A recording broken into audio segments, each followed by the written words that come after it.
Şuradan bakalım.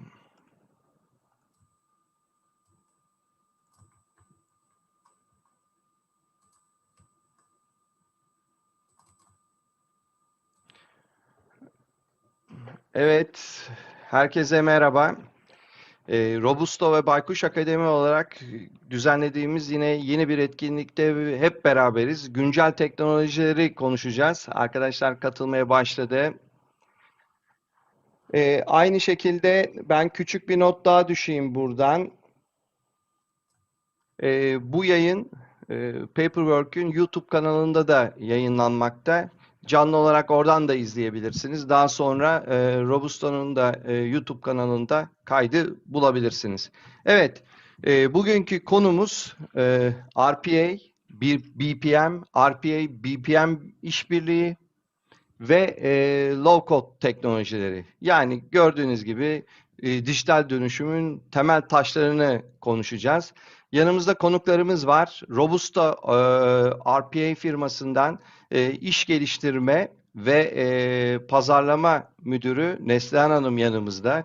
Yine Paperwork'ün iş geliştirme ve yazılım direktörü Gürcan Bey de yanımızda bulunuyor. Bu teknolojileri oturup konuşacağız. Yalnız benim burada sizlerden rica ettiğim şöyle bir şey var. Katılımcılar merak ettiğiniz konuları bu saydığım konu başlıklarında lütfen bize yazabilirsiniz. Yazdığınız an biz bu soruları soracağız veya elinizi kaldırdığınızda önünüzdeki webinar ekranında el kaldırma diye bir bölüm var. Oraya tıkladığınızda ben onu görüyorum. Size söz hakkı da verebilirim. Yazılı da belirtebilirsiniz.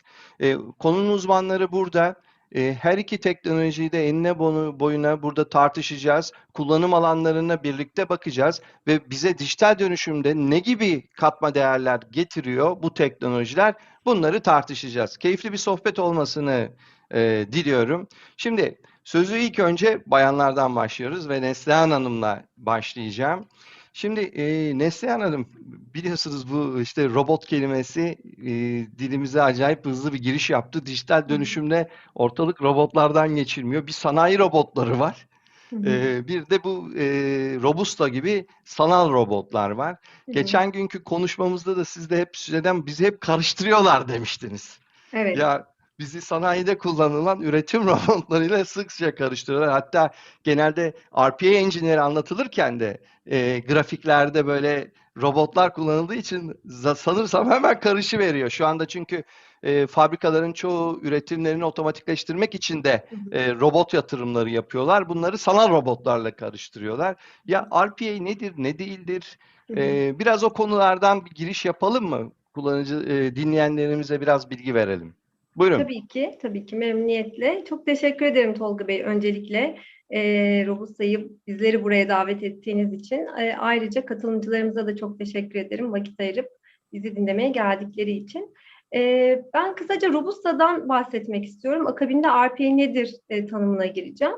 Robusta 2017 yılında kuruldu. Tek odamız RPA. Bu alanda ürünümüzü geliştirip yatırımlarımızı arttırmaya devam ediyoruz. Ürünümüzü Türkiye'de yerli ve milli kaynaklar ile ürettik. Yurt dışı projelerimiz ve iş ortaklıklarımız var. Robusta'yı bugünlerde global pazarlarla buluşturma heyecanı içerisindeyiz.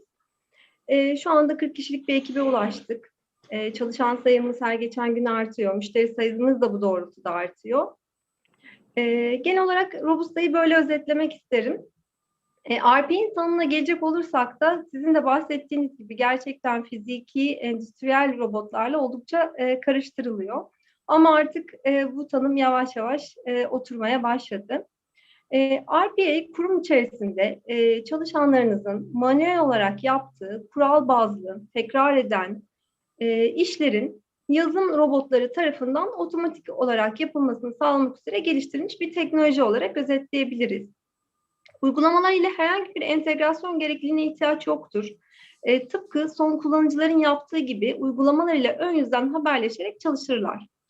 Yani bir robotun tıpkı muhasebenizde görev yapan ve bir arkadaşınız gibi bir ERP uygulamasına kendi kullanıcı adı ve şifresiyle giriş yapmaya ihtiyacı vardır. Giriş yapması gerekir.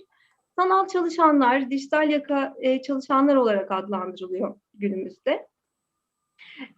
Hepimizin tecrübe ettiği üzere beyaz yakalıların yaptığı ofis çalışmalarının birçoğu tekrarlı, katma değeri düşük işler oluşturabiliyor. Yapılan araştırmalar çalışanların zamanın %80'ini rutin işlere harcadığını gösteriyor. Bu işleri yapanların %90'ı da bu işleri yapmaktan oldukça mutsuz. Yine tipik bir rutin ofis çalışmasında 100 işlem adımının 10 tanesinde mutlaka hata yapıldığı görülüyor. Bu nedenle çalışanlar zaman kaybederken kurumlarda mali kayıplar yaşıyorlar. RPA teknolojisi bu sorunları çözüyor diyebiliriz. Çalışanlar bu sayede bu zamanı daha katma değerli işlerde kullanılıyor. Yani insan üzerinde tekrar eden, standardı belli olan operasyonları Hı bir hı. nevi makro gibi sanal robotlar kendi kendilerine yapabiliyorlar öğrendikten sonra. İnsanın üzerindeki o iş yükünü otomatik olarak alıyor. Aslında sizleri üretim bantlarındaki normal robotlarla karıştırmaları tesadüf değil. E, Robotlar üretim bandında tekrar eden işleri otomatize ediyorlar. Siz de dönüp ofis çalışmalarında İnsanların yaptığı tekrar eden işleri de sanal ortamda robotlara yaptırıyorsunuz aslında. O yüzden çok benzetmeleri normal. Sadece biri fiziki olarak var, diğeri sanal Dijital ortam. ortamda Evet. yaşıyor. Sanal ortamda yaşaması daha iyi değil mi? 7/24 çalışabiliyor mesela, değil mi? Kesinlikle. RPA robotları 7/24 Hiçbir şey çalışabiliyorlar. istemiyorlar. Kapris yapmıyorlar. Modları yok. Bugün üzgün, yarın bilmem ne, hastayım demiyor, değil mi? En önemlisi hata yapmıyorlar Tolga Bey. Evet. Hata yapmıyor olmaları, oldukça hızlı olmaları çok önemli. Ya Yapılan hani bir takım araştırmalar özellikle Almanya gibi verimliliğin çok yüksek olduğu ülkelerde bile bir çalışanın en fazla 4-5 saat verimli bir şekilde doğru. çalışabildiğini gösteriyor. İşte tabii ki haklı olarak insanız, yemek molalarımız var, dinlenme molalarımız var, dikkatimizin daha dağınık olduğu günler var ama tabii RPA botları bu gibi handikapların tamamen önüne geçiyor. Çok kritik finansal işler, özellikle hataya açık işler, cezai yaptırımları bulunan işlerde RPA teknolojisi çok rahat, gönül rahatlıkla kullanılabiliyor. Bu gibi cezai yaptırımların, işte kritik süreçlerdeki hata risklerinin önüne geçilmiş oluyor.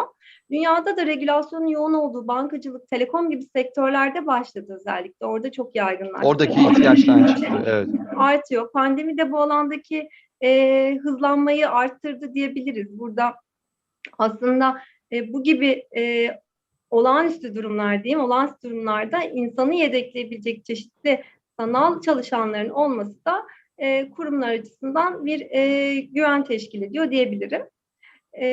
Ve her geçen gün büyüyecek bir pazar olarak görüyoruz RP'yi. 2020 yılında 4 milyar dolar olan pazar 2023 yılında 10 milyar doları aşacağı görülüyor. Ya şu anda zaten gidişat öyle gözüküyor ve muazzam şekilde bir yatırım gidiyor. Dünyadaki trendlere baktığınızda da her şeyi otomatikleştirmeye çalışıyorlar. Zaten üretim bantlarını otomatikleştirmeye bir yandan devam ederken aynı şekilde ofis çalışmalarının da otomatikleştirilmesi gerekiyor ve RPA de burada vazgeçilmez koşullardan biri. Peki sizin uzman görüşünüze göre, yani ben şunu merak ediyorum, aslında burada dinleyicilerimiz de merak ediyordur. En çok RPA nerelerde kullanılıyor? Şöyle bir baktığımızda bana birer cümleyle, yani detay değil, işte şurada şunu hızlandırabiliyor, burada bunu yapıyor gibi biraz örnek verirseniz dinleyenlerimizin kafasında bir yeşil ışık yakabiliriz. Çünkü her yeni teknolojide olduğu gibi genelde insanlar bu teknolojiyi nasıl kullanabileceklerini pek hayal edemiyorlar. Biraz ışık tutarsanız orada çok seviniriz. Tabii ki. Aslına bakarsanız RPA ilk yaygınlaşmaya başladığı günden itibaren sektör bağımsız bütün şirketlerde olan muhasebe gibi, İK gibi süreçleri belli, tanımlı olan ve çeşitli riskler barındıran departmanlarda hızlı bir şekilde e, kabul gördü diyebilirim. İK'da işte örneğin bir onboarding sürecinden bahsedecek olursak yaklaşık 30-40 tane farklı iş var yapılan. Bu işlerin otomatize edilmesi, muhasebe süreçlerinin otomatize edilmesiyle başladı. Çünkü bütün kurumlarda daha standart, daha tanımları belli, riskler barındıran süreçler olduğu için. Ama bunun yanı sıra sektörlerde, çok farklı sektörlerde, çok farklı alanlarda kullanılmaya başlandı. Enerji sektöründe birçok kullanım alanı var. Bunun yanı sıra üretimde birçok kullanım alanı var. Aslına bakarsanız burada kurumun kendi darboğazları, kendi riskleri, kendi sıkıntılı ve hataya açık süreçlerini bilmesi, bunları tanıması, bu bir kurumun RPA tarafında hangi süreçlerin RPA'ye taşınabileceği versiyonlarını arttırıyor diyebilirim. Peki bir şey benim hep merak ettiğim şöyle bir konu var. Mesela demin dediniz ki onboarding sürecinde yani işe alım sürecinde de kullanılabiliyor. Bir sürü çeşitli noktalar var. Oralarda yoğun yerlerde otomatize edebiliyor.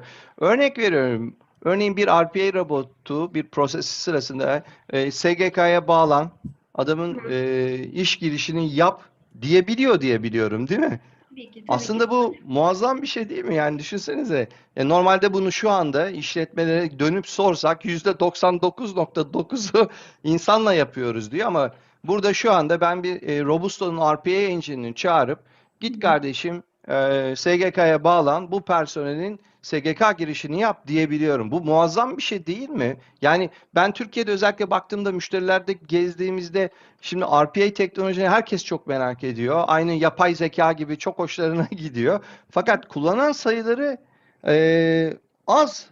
Yani ben hep şey görüyorum.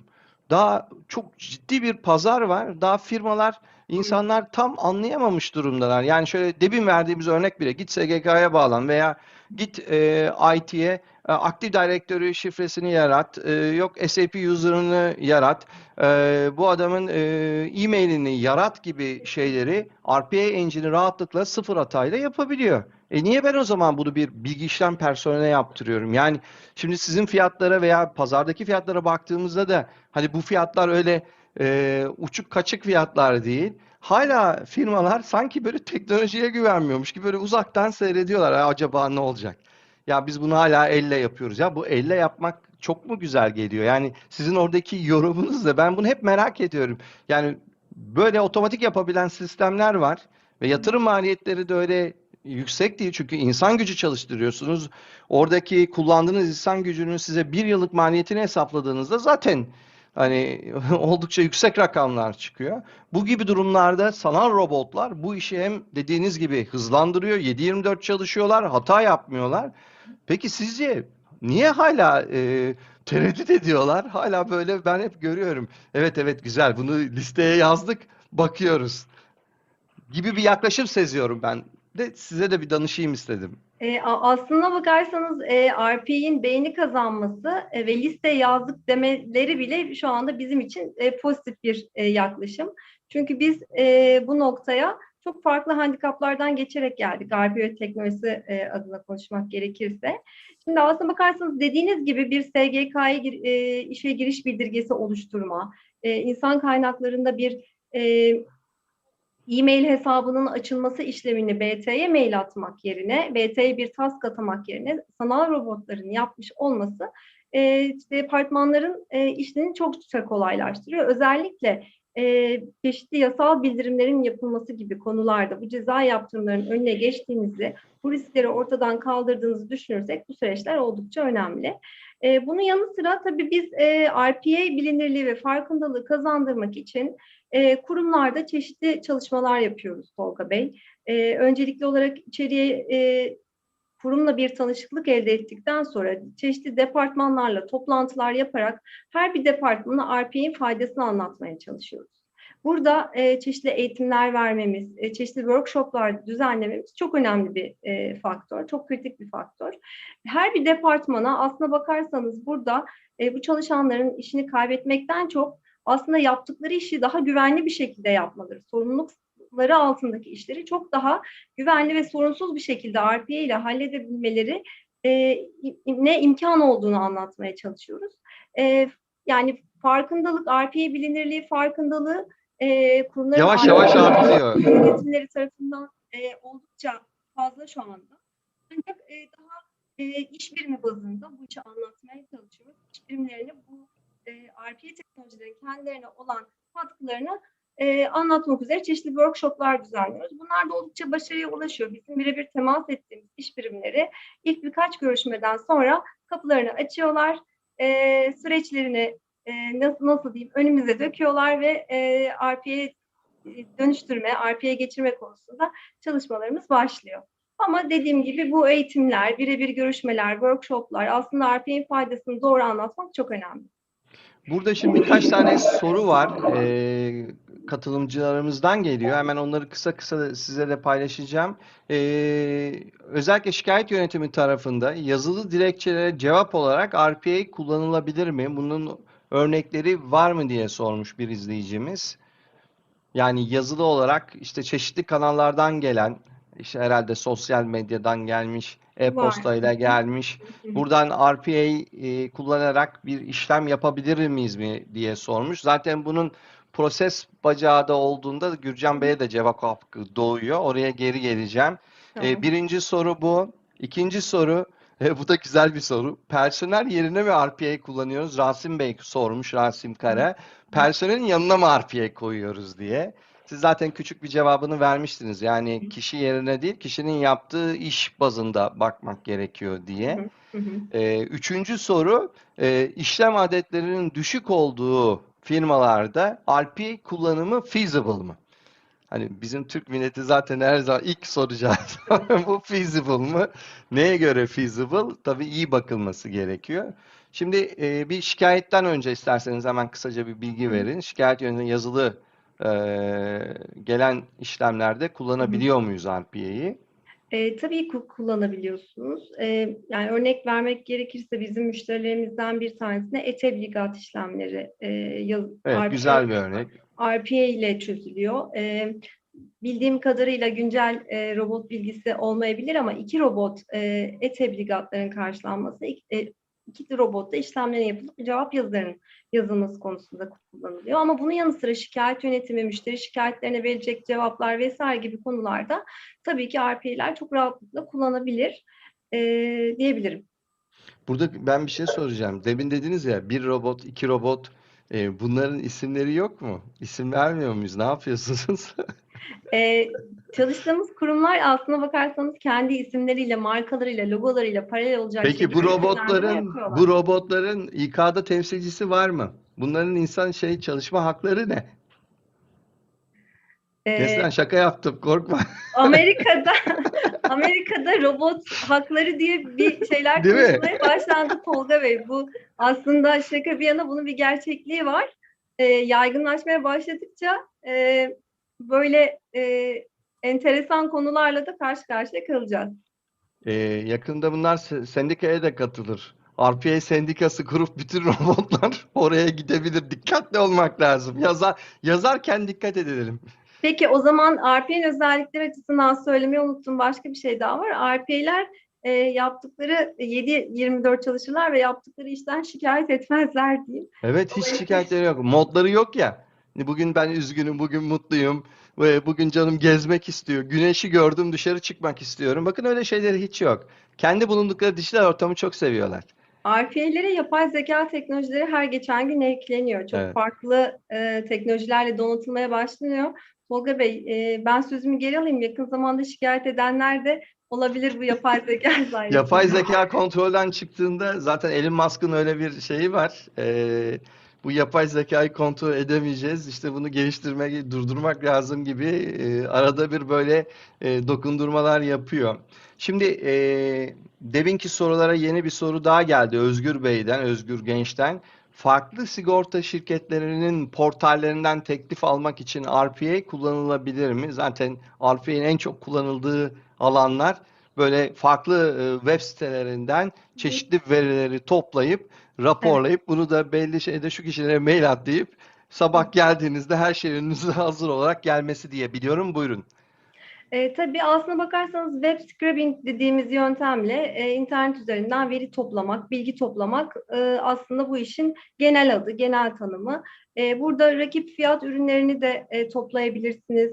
E, İnternette işte kendinizle ilgili ya da rakiplerinizle ilgili çıkan bilgileri de toplayabilirsiniz. Ya da dediğiniz gibi bu iş kuralını olması gerektiği gibi sizin kullanıcısınızın yaptığı gibi planladıktan sonra farklı sitelerden, farklı portallerden teklif almak için de kullanabilirsiniz. Tabii ki. Bu da mümkün. Şimdi muhteşem bir soru geldi. Selim Pense sormuş. RPA için vergilendirme var mı? Olacak mı? Ben hemen cevap vereyim. Valla bunları böyle siz tabii bu tarz soruları bu ortamlarda sorarsanız biz de bunları kaydedip yayınlarsak yakında hükümet bunu fark eder. Ya biz buradan vergi almamışız deyip gelip vergi alırlar diye tahmin ediyorum. Şu an için yok ama artık afişe olduk. Bilmiyorum önümüzdeki birkaç sene içinde ne olur. Peki Tolga Bey, bu sorunun cevabını siz verdiğiniz için Şimdi ben ben Neslihan Hanım'a tekrar geri geleceğim.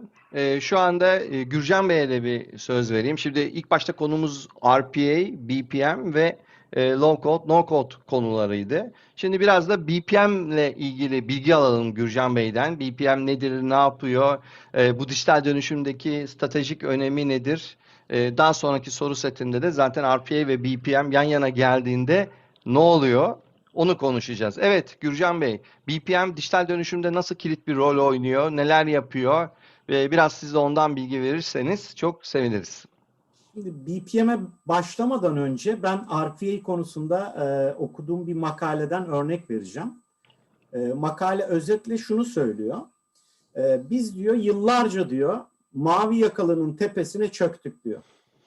Oradan nasıl tasarruf sağlarız, nasıl ölçeriz, performansı nasıl arttırırız diye yıllarca uğraştık diyor. Zaten Endüstri 4.0'ın temeli de buna dayanıyor. Endüstri 4.0'ın içeriğine göre yatay olarak baktığınızda şunu söylüyor. Diyor ki Endüstri 4.0'a uygun tasarlanmış bir fabrika %40 tasarruf sağlar diyor. Örnek olarak şunu da söylüyor. Türkiye'deki bir imalat sektöründeki bir fabrikanın Almanya'daki fabrikaya göre ortalama avantajı %30'dur diyor. Yani Türkiye %30 daha ucuz. Ama Endüstri 4.0'a uygun tasarlanmış bir fabrikanın avantajı %40'tır diyor. Yani iki fabrika düşünün. Biri Endüstri 4.0 standartlarına göre tasarlanmış, her şey otomatize edilmiş. Biri geleneksel yöntemleri kullanıyor. Almanya'da adam daha ucuza üretiyor. Şimdi sahayı, imalat en önemli noktayı optimize ettiniz. Yavaş yavaş back office'e gelmeye başlıyoruz. Back office'i optimize etmeye başlıyoruz. Aslında back office'i optimize ederken kullanacağımız en büyük tool'lardan bir tanesi bir RPA engine. RPA engine back office'te neyi sağlıyor? Evet, soruların hepsine de aslında toplamda cevap veriyoruz. Bir personelin yaptığı, Neslihan Hanım çok güzel açıkladı. Bir personelin yaptığı standart sadece dikkat gerektiren ama karar verme gerektirmeyen işleri otomatik hale gelmesini sağlıyor. Ne oluyor? Çalışanın performansı işte yüzde bilmem kaç artıyor ve tasarruf sağlıyor. Buradaki amaç işte sorulardan ben öyle bir şüphe mi var diye algılıyorum. Buradaki amaç çalışandan kurtulmak değil. Çalışanın işini kolaylaştırmak. Zekasını, karar mekanizmalarını kullanarak yaptığı işlere daha fazla vakit harcamasını sağlamak. Şimdi böyle baktığınız zaman RPA aslında back office'te optimizasyonu sağlıyor. Peki BPM nereden geliyor? BPM açıklamadan önce aslında biraz tarihçesine bakmak lazım. BPM nedir derken biraz tarihçesine bakmak lazım. BPM de imalat tesislerinden çıkıyor. İlk çıkış noktası machine flow dedikleri Amerika kökeni. Machine flow dedikleri bir imalat tesisindeki makinaların birbiriyle ilişkilerini, sıralarını sequential olarak takip eden mekanizmalar var. Onlar da ölçüyorlar ve izliyorlar, optimize etmeye çalışıyorlar. Daha sonra bu kavram gelişmeye başlıyor. İnsan interaksiyonu devreye giriyor. İnsan interaksiyonu devreye girince de human centric flow'lar oluyor. Machine centric'ten human centric'e dönüyor. Human centric'te ortada elektronik form var. Elektronik formda kullanıcı neleri yapması gerekiyorsa kodlanmış. Bunları yaparak işin o bölümünü devam ettiriyor. Yani BPM machine centric flow'lardan sonra hatta human centric flow'lardan sonra da çok fazla evrildi. Bir sürü bacağı çıkmaya başladı. Bugünkü amacına bakarsak şirketlerin tüm süreçlerin tasarlanması, modellenmesi, yürütülmesi, en önemlisi iyileştirilmesi, izlenmesi ve ölçülmesi için kullanılıyor. Bir kuruma neler sağlıyor diye bakarsanız bütün süreçleri kontrol altına almanızı sağlıyor. Süreçleri iyileştirmede, süreçleri iyileştirmede kolaylık sağlıyor. Performans ve yeterlilik takibi yapıyor. Burada yeterliliğin altını özellikle çiziyorum. İnsanlarda performans var, diğer sistemlerde yeterlilik var. Yani performans ve yeterlilik takibi yapıyor ve bunu optimize etmenizi sağlıyor. İşletme bünyesinde yapılan işleri standartlaştırıyor. Bunu yaparken de çeviklikten ödün vermiyor. Şimdi şöyle rakamlar var. Bir kurum içindeki süreçlere baktığınız zaman, çeviklik çok önemli burada. Bir kurum içindeki süreçlere baktığınız zaman dünya şu rakamları telaffuz ediyor. Her yerde aynı rakamları ben söylüyorum zaten. Bir süreç analizi esnasında 8 kez değişikliğe uğrar. O süreci ilk defa uyarlıyorsanız uyarlama esnasında 8 kez değişikliğe uğrar. Bu süreci kullanıcı kabul testine soktuğunuz zaman 8 kez değişikliğe uğrar. Production'a alırsınız, bir sene içinde 8 kez değişikliğe uğrar. Yani ilk analizini yapmaya başladığınız süreçle üçüncü senenin sonunda elinizde olan sürecin uzaktan yakından alakası yoktur. Bu kadar çevik bir ortamda dünya ne yapıyor? Veyahut da bu kadar çevik bir ortamda bir BPM platformu olmayanlar ne yapıyor? Bunu fark etmiyor, ölçmüyor. Geleneksel development yöntemlerini kullanarak ihtiyaca yönelik bir şeyler yapmaya çalışıyor. Şanslıysa elinde bir ERP varsa bütün hepsini ERP üzerinde ısrarla yapmaya çalışıyor. Fakat ne yaparsa yapsın bu çevikliğe yetişemiyor. BPM'in en önemli özelliği çeviklik. Kurumun çevik olmasını sağlıyor. Evet Tolga, devam edebiliriz. Sesin kapalı bu arada Tolga. Geldiğimiz bu noktada zaten firmalara baktığımızda bu dijital dönüşümle birlikte bütün proseslerin izlenebilir, ölçülebilir hale getirmeye çalışıyorlar zaten. İşte kağıttan, kağıt formlardan dışarı çıkmaya çalışıyorlar. Firmalar iş yapma şekillerini değiştirip operasyonel mükemmelliğe gidecek prosesler dizayn etmeye çalışıyorlar. Yavaş yavaş şunu fark etmeye başladı bütün firmalar. Merkezde süreçler bulunuyor. Ölçemezseniz yönetemezsiniz. Hangi firma proseslerini iyi yönetiyorsa pazarda o daha kalıcı, daha rekabetçi oluyor. Artık geldiğimiz nokta bu. Üretim bantlarında da bütün üretimi kontrol etmeye, hatayı azaltmaya, aslında orada da prosesi hedefliyoruz. Demin Gürcan Bey bahsederken işte iyi dizayn edilmiş fabrika diye bir tabir kullandı. Aynı şey şirketlerin arka taraftaki bütün prosesleri için de geçerli. Yani şu anda Türkiye'deki en büyük sıkıntı şu: üretimi kabul ediyorlar, üretimin iyi dizayn edilmesi gerektiğini bütün firmalar hemfikir, ama arka taraftaki ofis çalışanları ne yapsın? İşte orada tekrar eden işler var, insan tarafından yapılan. Gidip bir RPA engine'i yerleştirmek yerine insanlara bunu yaptırmaya devam ediyorlar. Ucuz olduğundan değil. Teknolojiyi, yani kafalarında onu bir türlü şekillendirememişler. Yani o orada devam ediyor. Gene insan yapsın. İnsanın o anki yaratıcılığını öldürüyor. Bütün bu angarya işleri robotlar yapabilecekken veya BPM Engine'de bazılarını otomatikleştirebilecekken yine insana yaptırmak, o insanın zamanının büyük bir kısmını günlük operasyona sokmak oluyor. Yöneticileri de oraya sokuyorlar ve dolayısıyla proseslerde hep sorun var. Neyin nerede olduğu takip edilemiyor. Şimdi zaten bizim hep söylemeye çalıştığımız, izah etmeye çalıştığımız konu şu: tek başına RPA engine'leri kullanılıyor. Şu anda dünyada zaten çok fazla örneği var. Bugün Neslihan Hanım da bize çeşitli kullanım alanlarından hemen bir demet söyleyiverdi. Ki daha yani birazcık uğraştığınızda RPA'nin girip çıkamayacağı yer yok gibi bir şey. Çünkü etrafımızda sürekli insan tarafından tekrar edilen işlemler bulunuyor. Şimdi BPM engine'lerine geldiğinizde süreç otomasyonlarını yaptığı için sistem zaten işletmeler süreçlerden oluşuyor. Peki aslında soruyu şöyle de bakmak lazım. Ben hem RPA'yı hem BPM'i aynı anda kullanırsam bana ne gibi faydalar getirir veya burada bana ne gibi ufuklar açar diye bir soru atayım ortaya. Muhtemelen Gürcan Bey önce cevap vermek isteyecektir Evet, diye ben cevap düşünüyorum. vereyim. Verirken de şunu bir yapalım. Gürcan, bir Sadece dakika, bir şey daha söyleyeceğim. Bu arada merak ettiğiniz, yani demin de söylemiştim, RPA, low code ve BPM konularında merak ettiğiniz konular varsa mutlaka yazın bize.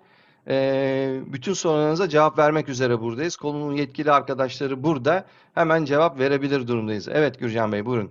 şimdi RPA ve BPM bütün dünyada da karıştırılıyor. Bir ikisinin farkları neler?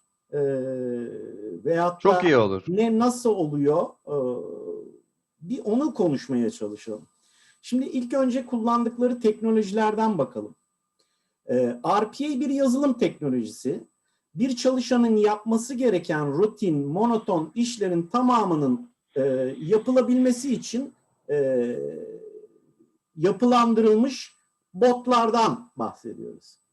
BPM tarafındaki teknoloji ise bir bütünleyici teknoloji. Yani iş süreçlerini maksimum değer ve verimlilik için optimize etmek üzere iş akış motoru, iş analitiği, kural motoru, elektronik formlar gibi bileşenleri içeren bir platform. Otomasyon noktası neler? Onlara bir bakalım. RPA'de otomasyon noktası manuel işlemler. Karmaşık, karar vermeyi gerektirmeyen, tekrarlayan ve kural tabanlı işler. BPM tarafına, otomasyon noktalarına bakalım BPM tarafında. Uçtan uca işlemler, sistemleri bağlamak, darboğazları gidermek, işletme genelinde verimliliği arttırmak için tekrar mühendislik yapılan işlemler. Dağıtım eforuna bakalım. RPA'de dağıtım eforu düşük. Kodlama becerisi veya kapsamlı bir eğitim gerektirmeden, Neslihan Hanım birazdan no-code kavramını anlatacak. Kodlama becerisi ve kapsamlı bir eğitim gerektirmeden kesintisiz olarak bir kuruluşun mevcut işlem ve uygulamalarında çalışabiliyor. BPM'in dağıtım eforuna bakalım. BPM'in dağıtım eforu yüksek. Süreç karmaşıklığı ve entegrasyon derinliğine bağlı olarak özel teknik kaynaklar gerektirebilecek daha uzun vadeli bir çaba gerektiriyor. İşe etkisine bakalım. RPA'de yaptığınız işe etkisi hızlı ve hemen. Dönüşler düşük maliyetli ve hızlı olarak alınabilir. Fakat kurum genelindeki verimsiz mimarilere odaklanmaz. Seçtiğiniz tek verimsiz noktaya odaklanır. BPM tarafına bakın. BPM tarafında işe etkisi önemli ve dönüşüm tetikleyici. Genel verimlilik, çeviklik, maliyet azaltma, iş yoğunluğu konusunda geniş kazanımlar sağlar. Şimdi bu ikisini bu kadar net ayırdıktan sonra şuna bakmak gerekiyor. Bu iki teknoloji nasıl olması gerekiyor da beraber çalışması gerekiyor? Ne dedik? RPA tek bir noktada tek bir işi yapıyor. Biraz önceki örnek üzerinden gidelim. Bir yeni çalışan geldi. Bu çalışanın SGK girişi yapılacak. Herkes zaten derdine bu parçada bakıyor. Aslında tüm süreci optimize etmeniz gerekiyor. Yeni çalışanın gelmesi bir süreç. Çeşitli, ilk önce personel talep süreci başlıyor. Personel talep ediliyor, görüşmeler yapılıyor, o oluyor, bu oluyor. İşe alım kararı veriliyor, yöneticisi onaylıyor. Bir sürü adımdan geçiyor. Hepsi onaylanırsa RPA'ya geliyor. SGK'da otomatik kayıtları açılıyor. Sistem devam ediyor. İçeride bir İK platformu var diyelim. İK platformunda gerekli bilgileri güncelleyerek süreç bitiyor. Ne yaptık bu süreci bu kadar uzatarak? Aslında sizin ihtiyaç duyduğunuz süreç uçtan uca. RPA ne yaptı? Hata yapılmasına açık, karar vermek gerektirmeyen standart işi otomatik hale getirdi. BPM ne yaptı? Bütün verileri topladı, bütün entegrasyonları yaptı, bütün onay mekanizmalarını çalıştırdı. RPA'yı çalıştırdı. RPA'den gelen veriyi aldı. Sonucunu da aldı. RPA'nin sonucunu da aldı. Örnek veriyorum. Çok doğru olmayacak ama SGK sitesine ilk giriş yapıldı. İlk giriş yapıldığı zaman onun bir sicil numarası oluştu diyelim. O sicil numarasını da alıp İK'daki verileri güncelledi. Yeni bir kullanıcı, yeni bir personel oluşturdu. O sicil numarasını da orada kullandı. Yani süreçlere aslında uçtan uca bu şekilde bakmanız gerekiyor. Bütün süreçlerinizi düşünün. İnsanlar, genelde firmaların kanayan yarası fatura süreçleri. Fatura süreçlerinde de faturalar alındı, işlendi, o oldu, bu oldu. Gitti başka sistemlerden, örneğin e-fatura portalinden faturasını aldı, işledi, onu yaptı, bunu yaptı. En sonunda ERP'ye götürdü, attı. Yani bütün süreçlerinizi uçtan uca düşünmeniz gerekiyor. Bütün süreçlerinizi optimize ederken uçtan uca bakmanız gerekiyor. Bunu yaparken de hangi noktaların RPA ile otomatik hale getirileceğini görüp oradaki insan kaynağından nasıl tasarruf edersiniz, bunu çıkartmak gerekiyor. Şimdi verdiğiniz bilgiler ışığında zaten yavaş yavaş, yani dünyada RPA kullanımı arttıkça bunların BPM engine'leriyle özellikle birleşmesi ve hızlı hareket etmesi oldukça yakın bir dönemde olacak gözüküyor. Hatta birçok örnekleri de var. Biz de Türkiye'de Robusta ile beraber bir takım müşterilerde hem BPM prosesini hem de RPA'nin yaptığı işlemleri aynı süreç üzerinde çalıştırmaya başladık. Zaten Neslihan Hanım da benzer şeyleri söyleyecektir muhtemelen. Paperwork müşterileri Robusta RPA engine'i kullanmak istediğinde herhangi bir şey yapmasına gerek yok. Hazır bir konnektörü var. Konnektörü sayesinde kod yazmadan Paperwork sürecin herhangi bir anında RPA'nin sanal robotunu çağırıp ona işlem komutu gönderip yapılması gereken işi robota tarifleyip tetikleyebiliyor. Yani bir nevi insana yaptırdığı iş gibi bir sanal robotu da çağırıp çalıştırabiliyor. Yani dijital yakalıyla beyaz yakalıyı aynı proses üzerinde çalıştırabiliyor. Gürcan Bey, burada bizim bir konnektörden bahsettim. Hani Evet. konnektör mimarisi zaten kodlama olmadan çeşitli uygulamalarla Paperwork'ün konuşmasını sağlıyor. Bizim Robusta ile de stratejik bir partnerlığımız var. Bundan dolayı iki yazılım grubu özel bir konnektör geliştirdi ve bu sayede Paperwork Robusta engine'ini prosesin herhangi bir anında istediği gibi kullanabiliyor. Şimdi bununla ilgili size bir söz vereceğim. Ondan önce güzel bir low code ve no code ile ilgili soru geldi. Onu biraz sonra o konuya girdiğimizde okuyacağım. Ondan önce şöyle bir soru Bülent Çapkın Bey'den geldi. Paperwork üzerinde fatura eşleştirme gibi konular için RPA kullanımı mümkün mü? Paperwork altyapısı bu konuda hazır mı, yoksa proje olarak mı ele alınması gerekiyor diye sormuşlar. Gürcan Bey, siz buna hemen bir cevap verin. Ben Bülent Bey'e teşekkür ediyorum. Elle tutulur örnek oluşturmakta zorlanıyorum. Bülent Beylerin projesini de bildiğim için çok net cevap verebilirim. Şimdi Bülent Beyler şunu yapıyorlar. Elektronik faturalar otomatik geliyor. Onların sahada firmalarla yaptıkları aktiviteler var. Bu faturaların kalemlerini bu aktivitelere dağıtıyorlar, bölüyorlar.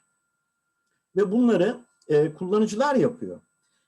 Evet, ben de bu işin çok karmaşık olmadığını, çok fazla karar mekanizması için ihtiyacınız olmadığını, kural bazlı bu işlerin yapılabileceğini biliyorum. Cevap olarak evet, bu iş bir RPA engine tarafından yapılabilir. Kurallarınızı ne kadar netleştirirseniz o kadar sağlıklı bu işlem yapılabilir. Konnektör tarafında Tolga'nın anlattığı konnektör tarafına biraz dönmek gerekiyor. Aslında Tolga sizinle bir video paylaşacak. Bunun için ben örnek bir video hazırlamıştım. Bu videoda şunu simüle etmek için kullanılıyor. Yeni bir kullanıcı için Active Directory'de kullanıcı açılması veyahut da mevcut Active Directory kullanıcısının pasif olarak işaretlenmesi talep ediliyor. Çeşitli onaylardan ilk talep yapan var kullanıcı tanımlaması için. Çeşitli onaylardan vesaire geçiyor. Ondan sonra bu işi Robusta RPA Engine'e konnektörü vasıtasıyla gönderiyor. Orada işlem yapılıyor. Belli periyotlarda bir işlemin bitip bitmediğini sorguluyor süreç. Bittiyse oradan aldığı sonuçla birden fazla sonuç olabilir. Oradan aldığı sonuçla sürece devam ediyor. Burada şuna dikkat etmek gerekiyor. Aslında o videoda net olarak anlatırken göreceksiniz. Birbirinden bağımsız sistemlerin herhangi birinde bir problem olduğu zaman bazen onu fark etmek aylar sürebiliyor kurumlarda. Ama kurgunuzu uçtan uca yaptığınız zaman o videoda da olduğu gibi RPA Engine robotçuk tetikleniyor. Robotun işini yapması bekleniyor. Belli bir periyotta sonucunu soruyor. Robot diyelim ki exception aldı, işi yapamadı. Hata mesajıyla beraber BPM'e dönüyor.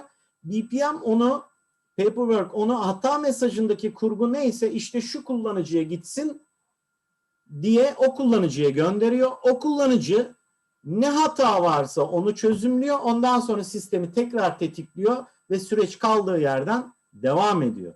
Yani izlemeyi sağlıyor. Uçtan uca o işin hangi noktalarda olduğunu, hangi durumda olduğunu ve sonucunun ne olduğunun izlenmesini sağlıyor. Tolga, o videoyu da paylaşabilirsen. O biraz daha uzun bir video olduğu için burada hep beraber seyretmek çok mantıklı olmaz diye düşünüyorum. Evet, 20 dakikalık bir video. Ben şu anda chat bölümüne linkini koyuyorum. Oradan zaten alabilirsiniz. İstediğiniz zaman oradan seyredebilirsiniz. Entegrasyonu çok güzel şekilde anlatıp özetliyor. Şimdi ben tabii konunun başında da konuştuğumuz gibi bu low code, no code sistemleri, yani dünya biraz oraya da gidiyor. Bu konuda biraz bilgi alalım. Burada tabii ilk önce yazılımcı olması nedeniyle Gürcan Bey'e bir söz hakkı vereceğim. Sonra da Robusto tarafındaki no code operasyonları için de Neslihan Hanım'la konuşacağız. Şimdi ben geçenlerde bir makale okumuştum. Gartner'ın öngörülerine göre 2024 yılının sonunda dünya yazılım geliştirme pazarının %64'ünün low code mimarileri üzerinde olacağını öngörmüş Gartner Grup. Dolayısıyla dünya bu tarafa doğru gidiyor. Kodlamanın azaltılması üzerine çalışıyor her şey. Ben daha fazla lafı uzatmadan hemen Gürcan Bey'le bu konuda hakkındaki görüşlerini alacağım. Şu soruyu da konuyla ilgili olduğu için yeri gelmişken soruyorum. Nurettin Emre Tuncay Bey sormuş. Low code, no code uygulamalarının uluslararası örnekleri incelendiğinde web sitesi tasarımı, Android, iOS uygulama geliştirme, entegre RPA ve hatta low code, no code RPA, kodlamada yapay zeka desteği gibi gelişmeler görülüyor. Türkiye'deki uygulamaların gelişimini değerlendirdiğinizde bu noktada biz nerede duruyoruz diye güzel bir soru geldi. Evet, söz sizde Gürcan Bey. Şimdi arkadaşlar ilk önce no code nedir, low code nedir onu bir açıklamaya çalışalım. No code aslında hem bir efsane hem de bir sınır. Efsane tarafı şu, 1990'ların başından beri telaffuz edilen bir kavram.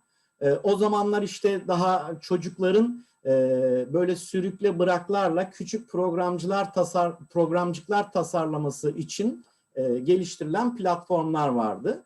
Hayal hep şuydu, developer'a hiç bağlı olmayayım, hiç bağlı olmadan herhangi birisi olarak ben bütün ihtiyacımı karşılayayım. No code'un aslında Türkçesi bu. Ben developer'dan kurtulayım demek no code. Low code'da evet ben işimin büyük oranda herhangi bir kod yazmadan yapayım. Çok karmaşık durumlarda gerekiyorsa kod yazabileyim. Şimdi bunun bir ayrımı olmadığı için dünyada da low code ve no code kavramları birbirine girdi. Tekrar özetleyelim. No code'da gerçekten no code olan bir platformda sınırlarınız vardır. Yani ihtiyaçlarınızı %100 karşılayamayabilirsiniz. Low code olan bir platformda no code'da yapabileceğiniz her şeyi yapabileceğiniz gibi ihtiyaç durumunda karmaşık işlemlerinizi de yapabilirsiniz. Örneğin bizim elektronik formlarımız için ben bir yorum yapayım size. Elektronik formumuzda bir sihirbazımız var. Bu sihirbazda olası bir formda yapmanız gereken ihtiyaçların %70-80'ini karşılayarak sadece tasarımla, kural tanımlayarak yapabiliyorsunuz. Geri kalan %20'nin ne olduğu önemli. Şimdi elektronik formlar için şu söylenir. Elektronik form görsel mantığı içermelidir. Şunu seçtim, bu enabled oldu. Bunu seçtim, bu disabled oldu. Form açılırken gitti ERP'den aldığı datayla combo box'ı doldurdu. Combo box'tan ben bir şey seçtiğim zaman gelen listenin ikinci, üçüncü alanını şuraya yazdı. SAP'den şunu bir tuşa bastım, SAP'ye şunu gönderdim gibi kurguları içerir. Bunların hepsini sihirbazla yapabilirsiniz. Bunun ötesinde ihtiyacınız var mıdır? Bütün dünya elektronik formlar hakkında şunu söyler. Think simple. Basit düşünün, basit tasarlayın. Biraz önce söylediğim gibi bir süreç bir sene içinde ne kadar çok değiştiğini unutmayın. Önemli olan sürecin implementasyon süresi değil, onun yaşatılma sürecidir. Eğer siz formlarınızda karmaşık şeyler yapıyorsanız emin olun onu yaşatmak için o kadar da zorlanacaksınız. Şimdi tekrar başa saralım. No code'sa herhangi bir kod yazamazsınız. Low code'sa no code özelliklerinin büyük bir çoğunluğunu hayata geçirip onun üzerine ihtiyaç durumunda istediğiniz kadar script yazabilirsiniz. Dünya üzerinde bunun da tam bir çizgisi olmadığı için hangi ürün no code'dur, hangi ürün low code'dur ayırmak da çok zor. Dünyada hedeflenen bütün şirketlerin, bütün ürün şirketlerinin hedefledikleri aslında no code, çıkış noktası no code ama hepsinin geldikleri low code. Şimdi Türkiye olarak neredeyiz diye bir soru var orada. Ya Türkiye'deki diğer üreticiler hakkında benim bir yorum yapmam gerçekten zor. Ama ben bizler için yorum yapabilirim. Birincisi biz global spekleri takip ettik. Evet bunun da spekleri var. Yani nasıl bir tarayıcının nasıl çalışmasına dair spekler varsa yazılım dünyasında elektronik formlar içinde spekler var. Biz bu speklerin tamamını implemente ettik. Arayüzlerimizde sihirbazı kullanarak bunların hepsini hayata geçirebiliyorsunuz. Diğer ürünler hakkında bir yorum yapamıyorum.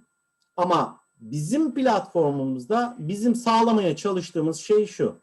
Müşterilerimizde yapılan projelerde karşımıza çıkan durumları masaya yatırıp sıklık derecesini alıp mimariye ne kadar uygun olup olmadığına bakıp biz onları sihirbazımıza taşımaya çalışıyoruz. Biraz önce söylediğimi biraz daha açmak istiyorum. Elektronik form UI Logic'ti. Eski developerlar, eski teknik insanlar, yani çok katmanlı yapının öncesindeki insanlar şunu yapıyordu. Bir tane ASP.NET sayfası açıyorlardı. Bütün dünyayı onun içinde yaratmaya çalışıyorlardı. O kültürden gelen insanlar da elektronik formda aynısını yapmaya çalışıyor. Aslında doğru nokta elektronik form değil. Elektronik form UI Logic, arayüz mantığı, süreç, iş mantığı. Aslında olması gereken kodunuzu sürece taşımak. Kodun altını çiziyorum. Aslında yazacağınız kodun büyük bir kısmı da süreç tarafında sürükle bırak aktivitelerle gerçekleşiyor.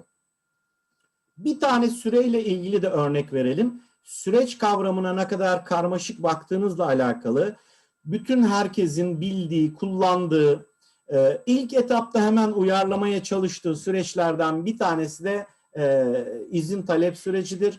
Benim bir müşterim 10 günde izin talep sürecini production'a geçirdi. Başka bir müşterim 8 ayda production'a geçirdi. Şimdi bizim platformumuz her iki gruba da cevap verebilecek, her iki grubun da yaptığı şeyleri yapabileceği bir platform. Hem low code yeteneklerinin tamamını içeren ama çok fazla kod yazmadan büyük oranda işlerinizi kodsuz tamamlayabildiğiniz bir platform. RPA tarafı için aslında Neslihan Hanım'a dönmek gerekiyor. Evet Neslihan Hanım, Robusto'nun no code yaklaşımı konusunda da bize biraz bilgi verirseniz seviniriz. Neslihan Hanım çok özür dilerim. Siz başlamadan önce sorunun devamındaki bir bölümü gördüm. Ona cevap vereceğim. Soruda işte web sitesi tasarım, iOS, Android uygulaması geliştirmeyi de arkadaşım sormuş. Bizim burada yapmaya çalıştığımız, evet bu tarz platformlar da var. Sadece iOS'ta örnek veriyorum. Ben arayüzlerimi tasarlayacağım, anında deploy edeceğim. Bizim platformumuzun amacı bu değil. Bizim platformumuzda süreç var. Sürecin ilk önce haritasını çiziyorsunuz. BPMN 2.0 standartlarına göre sürükle bırak çiziyorsunuz. Daha sonra arayüzlerini yapıyorsunuz. Yani bu bir iş uygulaması için. Ben bir web sitesini tasarladım, deploy ettim. Veyahut da iOS, Android üzerinde bir application geliştirdim, deploy ettim. Hedefi hiçbir zaman gütmüyor. Güttüğü hedef şu: standart arayüzleri var. Bu arayüzlerde ben süreçlerimi çok hızlı bir şekilde implemente ettim ve bu standart arayüzler içinde çalıştırdım. Tamamen iş uygulamalarına yönelik işte bir web sitesi oluşturayım, onu yapayım, bunu yapayım gibi bir özelliğimiz yok ve bir hedefimiz de yok. Buyurun Neslihan Hanım. Pardon. Estağfurullah. Sesimi açabildim sanıyorum. Evet, evet, geliyor sesiniz. Şimdi az önce aslında ilk Robusta'yı tanıtmaya başladığımda da bahsetmiştim. Biz RPA yapmak için yola çıkmış bir firmayız. Dolayısıyla aslında Robusta RPA'yı geliştirmeye başladığımız dönemde sektördeki global RPA ürünlerinde oldukça inceledik. Artıları, eksileri neler? Ve Robusta olarak da RPA'nin gelişmesindeki en önemli darboğazlardan birisinin RPA üzerinde süreç geliştiren kişilerin herhangi bir şekilde iyi derecede programlama dili bilme gerekliliğini olduğunu gördük. Bu bizim gördüğümüz en önemli darboğazlardan bir tanesiydi. Çünkü aslına bakarsanız mümkün olduğunca IT bağımlılığının ortadan kaldırılmasını hedeflediğimiz RPA çözümüyle ayrıca tekrar bir IT bağımlılığı ortaya çıkarıyor bu konu. Dolayısıyla biz burada gerçek anlamda yaygınlaşmanın low code, no code yaklaşımlar sayesinde olacağını düşünüyoruz. Ürünümüzü de bu yaklaşımda geliştirdik. Robusta'da şimdi Gürcan Bey çok güzel örnekler verdi. Ben de bir örnek vermek istiyorum burada. PowerPoint'te herkes sunum tasarlayabiliyor. Çok basit sunumlar olabiliyor bunlar. Ama PowerPoint'i iyi bilen, işte özelliklerini bilen kişiler çok daha detaylı, işte çok daha kapsamlı sunumlar hazırlayabiliyorlar. Dolayısıyla biz Robusta'da her seviyede kullanıcıya süreç otomasyonu deneyimi hedefledik aslına bakarsanız. Deneyimi yaşatmayı hedefledik. Özellikle BPM2 notasyonu bildiğiniz gibi çok yaygın ve açı analistlerince bilinen ve kullanılan bir notasyon. Biz burada aslında Robusta'da da mümkün olduğunca koda değmeden BPMN 2.0 standartlarında süreç geliştirmeye imkan vermeye çalıştık. Dolayısıyla da mümkün olduğunca aslında Robusta üzerinde süreç geliştirirken koda değmeden, koddan uzak bir şekilde süreç geliştirebiliyorsunuz. Çok karmaşık, çok detaylı süreçlerde Gürcan Bey'in de söylediği gibi daha basit JavaScript gibi kodlar yazılma ihtiyacı var. Ama dediğim gibi temelde kod yazmadan da süreç geliştirmek mümkün Robusta'da. Gülcan Bey, Neslihan Hanım, pardon. Buyurun. Estağfurullah. Aslında bir önceki soruda RPA kullanıcılarıyla BPM kullanıcılarının nasıl bir Paperwork kullanıcıları nasıl kazanımlar elde ediyor konusunda da bir iki ekleme yapmak istiyorum. Gürcan Bey'in de özetlediği üzere BPM temelde süreç disiplinini ve yönetimini sağlarken RPA sürecin otomasyonu konusunda bir enabler olarak konumlanıyor. Bizim için burada süreçlerini BPM üzerinde tanımlamış kurumların RPA'ya geçişi oldukça hızlı oluyor. Bizim için çok büyük bir kolaylık oluyor bu. Çünkü hangi süreç adımlarının manuel olduğu çok net ve açık bir şekilde görülebiliyor. Dolayısıyla mevcuttaki BPM kullanıcılarının süreçlerini RPA ile otomatize etmeleri çok daha kolay hale geliyor. Süreç bilgisi dokümante edilmiş oluyor. Kişilerin tek elinden sadece orada uzun yıllardır çalışan birkaç kişinin bu süreci biliyor olmasından çıkıyor, dokümante edilmiş ve tanımlanmış oluyor. Bu da aslında VPN kullanan bir kullanıcının çok hızlı bir şekilde RPA'ya geçmesine imkan veriyor. Yani Neslihan Hanım şunu söylüyorsunuz. Şu anda bizi dinleyen Paperwork kullanan müşterilerimiz de var izleyicilerimiz arasında. Yani Robusta ile çok hızlı bir şekilde operasyona başlayabilirsiniz demek istiyorsunuz galiba. Doğrudur, kesinlikle. Zaten konektör de olduğu için ki bunu yapan müşterimiz de var.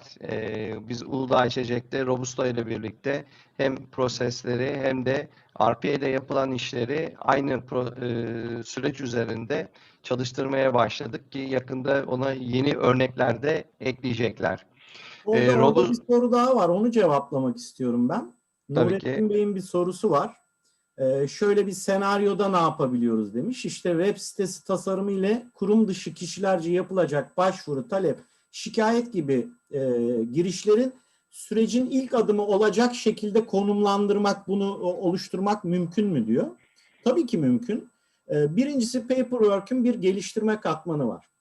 Bu geliştirme katmanıyla arayüzde gördüğünüz bütün fonksiyonları bu geliştirme katmanı sağlıyor. Yani servis katmanı da olabilir, .NET katmanı da olabilir. Web sitenizdeki bir formu doldurup orada bu katmanlardan bir tanesini çağırarak direkt bir süreci başlatabilirsiniz. Bu sene içinde aslında tam saydığınız ihtiyacı karşılamak adına bu sene içinde çıkacak bir versiyonumuzda iş akışlarının ilk formunun herhangi bir web sitesine embed edilebilmesini sağlayan bir yapı kuruyoruz, bir özellik getiriyoruz. Bunda da tasarım ekranınızda ben bunu web sitesine gömeceğim, şu kullanıcı adına akış başlatılsın gibi seçimler yaptıktan sonra o size bir tag üretiyor, bir kod üretiyor. O kodu alıp web sitenize gömdüğünüz zaman direkt o elektronik form o web sitesinin içinde açılıyor. Kullanıcı oradan verilerini giriyor. İşte tamam tuşuna bastığı zaman otomatik olarak akış başlıyor. Burada da hiçbir kod yazmanıza gerek kalmıyor.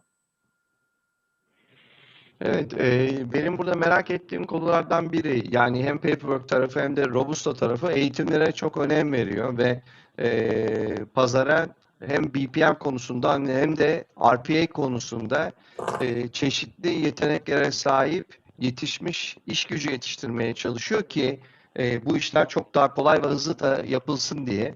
Bu konuda sizin söylemek istediğiniz bir şeyler var mı Neslihan Hanım? Tabii ki. Çok teşekkür ederim Tolga Bey. Robusta olarak, öncelikli olarak temel hedeflerimizden bir tanesi müşterilerimizin kendi süreçlerini kendileri geliştirmek isteyen yani müşterilerimizin Robusta'ya oldukça hakim olmaları, kolay bir şekilde süreç geliştirmeleri. Bununla ilgili olarak bir e-learning platformumuz var Robusta Akademi isminde. Buraya üye olarak buradaki 100'ü aşkın video var şu anda ve çok hızlı bir şekilde burada çeşitli how to videoları olsun, örnek süreçler, komponentlerin nasıl kullanılacağına dair bilgiler gibi birçok video var. 100'e aşkın video var ve her geçen gün ekleniyor. Buradan Robusta'yı kolayca öğrenebilirler. Bunun yanı sıra çeşitli platformlarda Robusta eğitimleri veriyoruz. Geçtiğimiz günlerde Teknolojide Kadın Platformu VTech ile bir eğitim gerçekleştirdik. 20'nin üzerinde Robusta RPA bilen developer yetiştirmiş olduk. Yine sizinle birlikte önümüzdeki günlerde VTech ile birlikte bir eğitim düzenleyeceğiz. Bunun yanı sıra bu yaz sonu gibi Community Edition uygulamamız devreye girecek. Dolayısıyla aslında çok daha fazla kişinin Robusta'yı deneyimleme şansı bulabileceğini düşünüyoruz bu sayede. Orada ne yapmayı hedefliyorsunuz? Bu edition'da ne olacak? Yani buradaki amaç ne? Burada aslında dediğim gibi çok daha fazla kişinin Robusta'yı kendi bilgisayarlarına indirerek deneyimleme şansına sahip olacaklar. Mümkün olduğunca fazla feature'ın eklendiği, fazla özelliğin eklendiği Robusta'yı deneyimleme fırsatları bulabilecekler. Yani ücretsiz olarak bunu deneyebilecekler. Evet, kesinlikle ücretsiz deneyebilecekler. Burasıyla çok ilgilendiler. İşte. Bu süper bir şey. Tabii bunu bir de Robusta'yı öğrenebilecekleri platformlarla birleştirdiğimiz durumda, yani bu eğitimleri de, online eğitimleri de aldıkları durumda uygulamayı çok rahat bir şekilde kullanabilecekler. Tolga eğitimden bahsetmişken Paperwork Baykuş Akademi'den ben de bahsetmek istiyorum.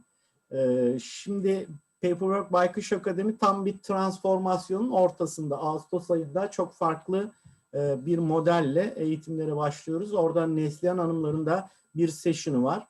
Yine BPM'le olan ilişkileri anlatılacak. Normal şartlarda biz Baykuş Akademi'de 2 profilde insan yetiştiriyoruz. Bir tanesi iş analisti, bir tanesi de developer. Developer yetiştiriyoruz çok yanlış oldu. Bizim platformumuzda iş analizi yapıp uyarlamasını yapabilecek ve yine bizim platformumuzda gerekli development'ı, ihtiyaç durumunda gerekli development'ı yapacak profilleri yetiştiriyoruz. Ağustos ayında dediğim gibi bu yapıyı biraz değiştiriyoruz. Çünkü zaman içinde şunu gördük. Bu eğitime gelen arkadaşlarım süreç nedir? Process discovery, process optimization vesaire gibi kavramları bilmediği için eğitimlerde gerçekten zorlanıyorlar. İşte sektörün öncü danışman ekiplerinden çeşitli danışmanlıklar aldık. Bu eğitimin ilk haftası bizim Paperwork ekibinin outsource ettiği eğitimlerden oluşuyor. 5 günlük bir eğitimimiz var. Yarım günde orada Neslihan Hanımların bir session'ları var. Bu eğitimler bittikten sonra 15 günlük bir eğitim sürecimiz var. Bu eğitim sürecinde işte uygulamalı 4 tane akışı uyarlıyoruz orada. Her katılımcıya birer virtual machine verip o virtual machine'ler üzerinde bütün eğitimleri almalarını sağlıyoruz. Bu eğitimlere bundan farklı olarak bir kariyer yolu olarak da bakıyor olacağız. Yani evet, müşterilerimizin kaynakları bu eğitimlere katılıyor olacaklar ama bu konuda kariyer yapmak isteyen bütün arkadaşlarımızı da eğitimlere davet ediyor olacağız. Yani aslında burada Baykuş Akademi RPA'inden tutun, BPM'i olsun, süreç iyileştirme, proje yönetimi, işte MES IoT çözümleri, aslında baktığınızda bir işletmenin prosesi, süreçleri ve onun etrafında gelişen diğer teknolojiler hakkında pazarda bir bilgilendirme yaparak farkındalık yaratmaya çalışıyor. Düzenlediği eğitimlerle müşterilere süreçlerin etrafında, yani her şeyi tek başına düşünmeyin. Aslında Paperwork platformunun ana mesajı bütün sistemler birbirleriyle entegre çalışmalı, kesintisiz süreçler yaratılmalı. Ancak bu şekilde operasyonel mükemmelliğe gidilebilir mesajını vermeye çalışıyoruz ve Baykuş Akademi buradaki eğitimleri, hatta bizim dışarıdan satın aldığımız bir takım eğitimler de var. Biz bunlara ücret ödüyoruz ama müşterilerimize bunu sunarken herhangi bir ücret talep etmiyoruz. Tek hedefimiz kaliteli bir eğitim vermek, bütün katılımcılara teknolojiyi doğru yerde kullanmalarını sağlamak ve bununla ilgili BPM'in etrafındaki diğer konular hakkında da bilgilendirme yaparak pazarı farkındalık yaratmaya çalışıyoruz. Bu eğitimler sürekli devam ediyor. Zaten yaklaşık 3,5-4 senedir biz ücretsiz olarak bu eğitimleri veriyorduk. Şimdi iyice genişlettik. Robusto ile birlikte stratejik partnerlerimiz da çok verimli sonuçlar yarattı. Onlarla da eğitimleri daha da genişletiyoruz. Amacımız sizlerin daha verimli çalışması. Şimdi bir başka konuya daha geleceğim. İlk Neslihan Hanım'a söz vereyim. Neslihan Hanım, önümüzdeki bir sene içinde Robusto'da daha neler göreceğiz? Mesela Robusto kahve yapıp getirebilecek mi? Evi temizleyebilecek mi? Falan gibi böyle sorular var. Herkes merak ediyor. Ben önden sorayım dedim. Henüz kahve getirecek duruma gelmedik. Onu herhalde daha endüstriyel alanda kullanılacak robotlar yapabilir. Ama İçine belki Robusto yükleriz. olabilir. Biz bu arada yapay zeka teknolojilerine ağırlık veriyoruz. Yapay zeka parçacıklarını ürünün içerisine entegre etmeye başladık. Bunlar her geçen gün gelişecek. Hyper otomasyon dediğimiz hem yazılım robotları ile uygulamaların ön yüzden kullanıcı gibi otomasyonunu sağlarken diğer taraftan daha akıllı kararlar alabilme, mevcut datanın analizini yaparak bu datadan anlam çıkarma gibi yapılacak bilişsel faaliyetleri de robotların işlerini belirli ölçüde kolaylaştıracak şekilde yapmasını sağlayacağız. Dediğim gibi aslında yapay zeka parçacıklarını ekleme, yapay zeka teknolojileriyle donatma bizim önümüzdeki bir senede en önemli gündemlerimizden bir tanesi. Bunun yanı sıra ürünün kolay kullanımına, mümkün olduğunca kodsuz tasarım yapmaya imkan vermesine yönelik çalışmalarımız zaten bu işin başını çekiyor. Ürün geliştirme roadmap'imizin en önemli parçası bu. Bunun yanı sıra siz de söylediğiniz eğitimler çok önemli. Community Edition'la daha fazla kişiye dokunmaya çalışıyoruz. İş ortaklarımız var. Sizler gibi stratejik partnerlik yaptığımız bazı iş ortaklarımız var. Burada Robusta'nın müşteri süreçlerinin Robusta'ya öğretilmesi aşamasında da kendileriyle çalışıyoruz. Yurt dışına açılma anlamında önemli girişimlerimiz var. İlk yurt dışı müşterimizi aldık. Yurt Hayırlı olsun. ortaklıklarımız başladı. Çok teşekkür ederim. Yurt dışı bizim çok önemli gündemlerimizden bir tanesi. Robusta orada da çok ciddi bir kabul gördü, beğeni kazandı ve talepler gelmeye başladı. Önümüzdeki bir senede bu gibi çalışmalarla geçecek diyebilirim. Güzel. Şimdi Gürcan Bey'e de aynı soruyu soracağım. Zaten demin küçük bir bilgi verdi. İşte önümüzdeki yılın başı dedi yanılmıyorsam. Demin Nurettin Bey'in sorusuna karşılık yaptı bunu. Hazırlanacak olan bir formun kodunu direkt sizinle paylaşıyor sistem. Bunu alıp web sitenize koyduğunuzda hiçbir şey yapmadan bizde tasarladığınız elektronik form direkt web sitesinde çalışıyor ve oradan bir veri girdiğinizde Paperwork o veriyi alıp arkada iş süreçlerine dahil ediyor. Aslında Paperwork'ün yaptığı gelişmiş elektronik formlarla veriyi her ortamdan, telefondan, mobilden, notebook'tan, bilgisayardan toplayıp arkada iş akışına sokmak, yeri geldiği zaman Robusta RPA engine'i kullanmak, MES IoT sistemlerine bağlanmak, ERP sistemlerine bağlanmak, arada bir köprü gibi hızlı şekilde hareket etmek. Şimdi buradan baktığınızda Paperwork'ün mesela demin Neslihan Hanım çok güzel şeyler söyledi. Biz dedi yapay zekanın parçacıklarını yerleştiriyoruz dedi. Paperwork'ün yapay zekaya bakış açısı nedir? Üründe bunun pozisyonlanması nedir? Machine Learning tarafında neler olacak? Paperwork'te gelecekte yani bir yapay zeka tarafında neler yapılacak? Bir de normal şu anda planladığımız önümüzdeki bir sene içinde çıkması planlanan özellikler nedir? Buyurun soru sizde. Şimdi Tolga konuşmaya başladığın zaman nefes almıyorsun. Arka arkaya 45 tane soru sordum. Ben bunların hepsini cevaplamaya kalksam bir gün daha insanları tutmam gerekiyor. Valla ben ne sorduğumu biliyorum. Evet. Onun için vermezsen cevap sorarım. Hiç kaçamazsın. Aslında, Söyleyeyim yani. Paperwork'ün şu andaki durumunu özetlemek zaten çok uzun olduğu için bundan sonra yapılacakları özetlemek burada önem kazanmaya başlıyor. Şimdi şöyle bakalım. Birincisi Paperwork önümüzdeki hafta aslında ilk defa public bir ortamda bunu telaffuz ediyorum. Önümüzdeki hafta versiyon 5 duyurumuz var. Şu anda testlerde önümüzde bu ayın sonunda da release'in olacağını düşünüyoruz. Şimdi versiyon 5'in en büyük özelliği şu. Birincisi tüm arayüzlerimiz artık güncel teknolojileri kullanıyor. HTML5 olarak tasarım ekranları, BPM tasarım ekranları da dahil. Elektronik formlarımız son derece gelişmiş bir elektronik form mimarisiyle geliyor.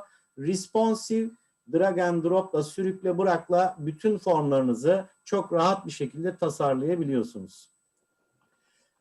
Bunun üzerine gelecek büyük parçaları ben özetleyeyim. Amacımız hep daha kolay nasıl iş yaparsınız, herhangi bir probleminizi daha kolay nasıl çözersiniz, buna odaklanmış durumdayız. Ama çevre birimleri de göz ardı etmemek gerekiyor. Örneğin bu sene içinde çıkacak mobil imza ve zaman damgasıyla ilgili bir modülümüz bu sene içinde çıkıyor.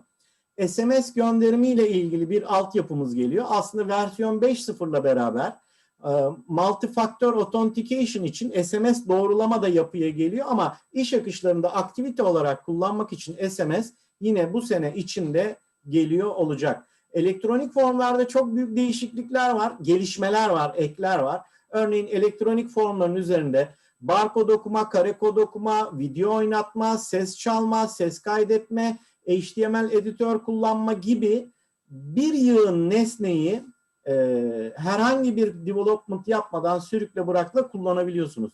Bu arada bizim elektronik formlarımızın özelliği şu, herhangi bir kütüphaneyi de ekleyip kullanabiliyorsunuz ama bu söylediklerimle beraber bir kütüphane vesaire eklemeden elektronik formlarımızda kullanıyor olacaksınız.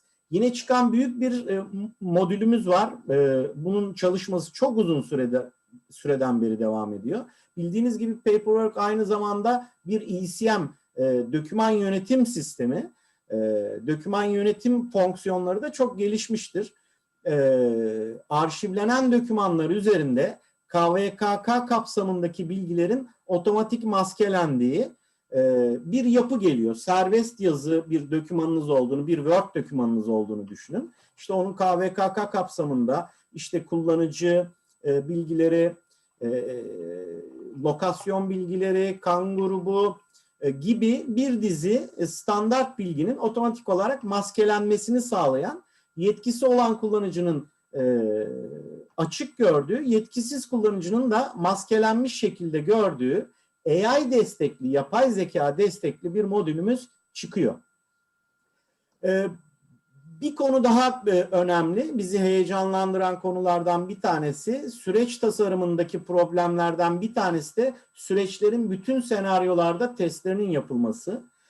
Bunun için de bir özelliğimiz geliyor, o da bu sene içinde gelecek. Bu özellikle şu, süreci tasarladığınız ortamda süreci adım adım çalıştırarak, her adımda verinin nasıl değiştiğini görerek, her kullanıcı aktivitesinde o kullanıcı adına elektronik formu açıp bütün işlemleri yapıp gerekiyorsa bu işlemi yarıda kesip formu değiştirip tekrar kaldığınız yerden devam etmenizi sağlayan, uçtan uca çok rahat test edebileceğiniz debugging modu geliyor bu sene içinde. Yine bu sene içinde gelen bizim büyük kalemlerimizden bir tanesi şu, bütün dünya BPM projelerini artık çevik metodolojilerle yönetiyor. Biz de bu versiyonu 5.0 versiyonumuzla beraber proje kavramına geçtik zaten. Yani bir projenin içindeki bütün süreçler, elektronik formlar vesaireler tek bir paket halinde. Tek bir ekrandan hepsini takip edip yönetebiliyorsunuz. Bu projekti de Gantt chartlarla ve Kanban boardlarla yönetebileceğiniz proje yönetim metodolojileri geliyor. Önümüzdeki senenin büyük kalemlerinden bir tanesini telaffuz etmek yeterli. Bunun da Ar-Ge çalışmaları devam ediyor. Elektronik formlarımıza çok yatırım yapıyoruz. Capability'leri çok yüksek. Bu elektronik formlarda Paperwork'ün bütün arayüz nesnelerini de sürükle bırakla tasarlayabildiğiniz ve bunu bir web application'ı gibi deploy edebildiğiniz bir mimaride geliyor önümüzdeki sene içinde. Önümüzdeki sene içinde gelecek 2 tane büyük kalemimiz daha var. Bunlardan bir tanesi .NET kütüphanesi olarak geliştirdiğiniz, bizim standartlarımıza göre .NET kütüphanesi olarak geliştirdiğiniz kütüphanedeki aktiviteleri otomatik olarak tasarım ekranımıza getirme, oradan sürükle bırakla akışlarınızı tasarlama gibi bir mimaride geliyor. Bugüne kadar konnektör mimarimiz biraz daha kapalı bir yapıydı. Artık bu bir open yapıya geçiyor. İşte mevcutta SAP'de, Logo'da vesaire, Robusta'da konnektörlerimiz var. Kod yazmadan çalışmanızı sağlıyor. Kurumların isterse kendi konnektörlerini geliştirebilecekleri bir mekanizmada geliyor. Adım adım gidelim. Bir eğitim şart dedik. Bu sene eğitimde kendimize göre devrim yaratıyoruz. 5.0 zaten ürün olarak bir devrim. Önümüzdeki sene artık bu ürünü daha esnek, daha performanslı, daha ucu açık, her türlü sistemle konuşacak, entegre olacak bir mimariye getiriyoruz. Evet, bayağı bir şey varmış. Bayağı bir şey varmış. Çok, tabii. Ama evet. Farkındasınız değil mi? Yapay zeka ile ilgili tek kelime etmedi ama ben unutmadım yani. Sen öyle zannediyorsun. Birincisi yapay zeka, şeyi söyledim ya, KVKK modülümüz aslında yapay zeka mimarisinde çalışıyor. Birincisi bizim kullandığımız OCR altyapısı 5.0'da değişiyor. Yine yapay zeka destekli bir mimariye geliyor. 5.0'da çıkıyor bu. İkincisi zaten yapay zeka için bir konnektörümüz var. Artificial Intelligence Engine ile ortak çalışıyor. Yani süreçler belli bir noktada AI destekli karar alıp devam edebiliyorlar. Zaten bu mimarimiz var. Çok güzel. Bu Yeterince anlatmıyorsan arkadaşlarım bilmiyordur. olabilir tabii. Çeşitli böyle şaibeler var, ortalıkta Evet, geziyor. evet. Peki bu Capture tarafında hani biliyorsun Paperwork'ün hızlı arşiv diye bir bölümü var. Bu tarafta Doğru. neler yapılacak? Hızlı arşiv kavramı da bir dönüşümün içinde. Şimdi ben hangi birini sayacağımı şaşırdığım için ilk etapta Ben sen hatırlatıyorum, sordun. merak Ben de etme. suratına far tutulmuş tavşan gibi aklıma hemen gelenleri söylemeye çalıştım. Hızlı arşiv diye bir kavramımız var. O da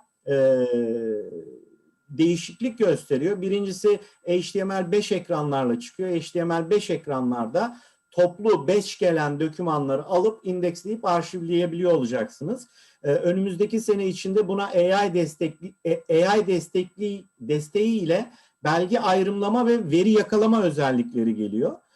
Yani belgeleri ilk önce tanıtıyorsunuz. O gelen batch içinde hangi belgenin ne olduğunu anlıyor.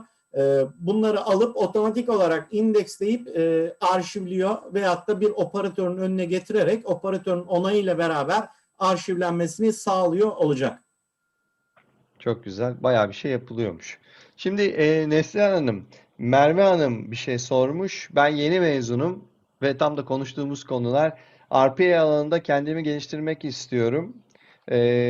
Bana ne önerirsiniz? Eğitim alabilir miyiz? Neler yapabiliyoruz demiş. Tam da sizin bahsettiğiniz konular. Buna siz cevap verin. Tamam, tabii ki. Aslında yani iyi bir RPA geliştiricisi olmanın en önemli adımlarından bir tanesi iş analizi konusu. Öncelikli olarak iyi bir iş analisti olmanız bu anlamdaki başarının %20'sini garantiliyor diyebilirim. İş analisti olmak üzere ihtiyacınız olan yetenekleri geliştirmekte, bu gibi eğitimleri öncelikli olarak takip etmenizde fayda var. Daha sonra hangi RPA engine'de, hangi RPA markasında uzmanlaşmak istiyorsanız bu RPA markasının eğitimlerini takip etmeniz ve bu eğitimlerde katılmanız çok kritik. Ama dediğim gibi öncelikle aslında iş analisti yeteneklerini geliştirmek bu işe başlangıç diyebilirim. Bu işin başlangıcı. Daha sonra da RPA uygulamasının çeşitli eğitimlerine dahil olabilirsiniz. Uygulamalı eğitimler yapılır. Sonrasında da sertifikalarınızı alarak bu RPA markasının developer olarak devam edebilirsiniz. Neslihan Hanım, şeyi rica edeyim mi sizden? Bu planladığımız eğitimleri bu kadınlara yönelik özellikle olacak. Süreci de birkaç cümleyle özetleyebilirseniz aslında Merve Hanım'ın ilgisini çekeceğini düşünüyorum ben. Tabii. Aslında bizim ilkini Robusta ve VTech Akademi, Teknolojide Kadın Platformu ile gerçekleştirdiğimiz bir Robusta iş analisti ve Robusta RPA eğitimi vardı. Yaklaşık 5 hafta süren bu eğitim Mayıs'ın ilk haftası gibi tamamlandı. Buradaki mezunlarımızı gerek iş ortaklarımız gerek müşterilerimiz de farklı noktalarda çalışmalarını, iş sahibi olmalarını sağladık. Bunun yanı sıra önümüzdeki günlerde Gürcan Bey ile şu anda çalışmalarını yaptığımız ikinci bir eğitimimiz olacak. Burada Paperwork, Robusta ve VTech ile bir üçlü işbirliği içerisinde Teknolojide Kadın Platformu'nda bir eğitimimiz olacak. Eylül aylarında başlayacağını düşündüğümüz bir eğitim. Eylül'ün ikinci yarısından sonrası için planlanıyor. VTech Akademi'yi, Robusta'yı ve Paperwork'ü takip ederseniz bu eğitimler hakkında bilgi sahibi olabilirsiniz. Burada bir ön elemeye tabi tutulacak başvuranlar ve yaklaşık 20-25 kadar kişinin bir ay hatta 1,5 ay süreyle hem Paperwork hem iş analisti hem de Robusta eğitimleri almasını sağlayacağız. Bu eğitimlere katılmanızı öneririm. Bu eğitimler ücretsiz olacak. Bu bir sosyal sorumluluk projesinin bir parçası.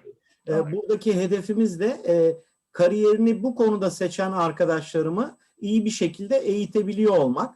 Eğitimlerin sonunda bir sertifikasyonumuz olacak ve kaynak ihtiyacı olan bizim Robusta'nın müşterilerine de bu kaynakları tavsiye ediyor olacağız. Şurada Güntaç Bey'in bir sorusu var. Evet, ben de onu Evet. söyleyecektim. Yani Güntaç Bey şunu sormuş. Yabancı kaynaklı RPA yazılımı kullanarak bankacılık sektöründe yaklaşık 35 süreci aktif olarak kullanıyorlarmış. Tabii ki bu süreçlerin analizini yaparken rutin, tekrar eden ve kuralları belirli işleri seçmişler. Soruma gelecek olursam, hiç kod bilgisi olmayan bir personelin RPA ve BPM eğitimleri alarak süreç tasarlayabileceğini ve bu süreçlerde herhangi bir aksaklık yaşandığında ya da güncelleme gerektiğinde dış firma yardımı olmadan süreci tekrar tasarlayabilir mi diye sormuş. Aslında tam da bizim yaptığımız işten bahsetmiş. Buyurun. Güntaç Bey, ben hemen buna hep aynı şeyi tekrarlıyorum. Aynı cümle çok basit çünkü tekrarlaması da kolay. Şöyle cevap vereceğim. Eğitim şart. Gerekli eğitimlerden geçtiğiniz zaman belli bir noktaya kadar gelebiliyorsunuz. Ama ben bizdeki rakamları söyleyeyim. 100 küsür müşterimiz var. Bu müşterilerde işte ortalama 20-30 tane deseniz işte bilmem kaç yüz tane sürecimiz var. Kaç bin tane sürecimiz var. Bütün bu süreçler genelinde baktığınız zaman bu süreçlerin %80 civarını iş analistlerinin yaptığını, %20 civarında da developer'ın destek verdiğini söylemek doğru bir rakam. Bu %20 içinde neler var? Örneğin bir süreç hiç bizim entegrasyonumuz olmayan bir ERP ile entegre olmak zorunda. Aradaki entegrasyonu yazan. Bazı elektronik formlarda dediğim gibi kritik kodları, sihirbazla uyarlayamadığınız kodları yazan bir profilimiz daha var. Yani bunu sıfıra düşürmek mümkün değil. Bunun tabii ki ben şunu da altını çizmek gerekiyor. Bu sürece nasıl baktığınızla alakalı bir şey. Yani süreci çok karmaşık tasarlıyorsanız belki %80'ini development'la yapmak zorunda kalabilirsiniz. Sürece nasıl baktığınıza göre low code, yavaş kodlama ihtiyacı yavaş yavaş aşağıya düşmeye başlar.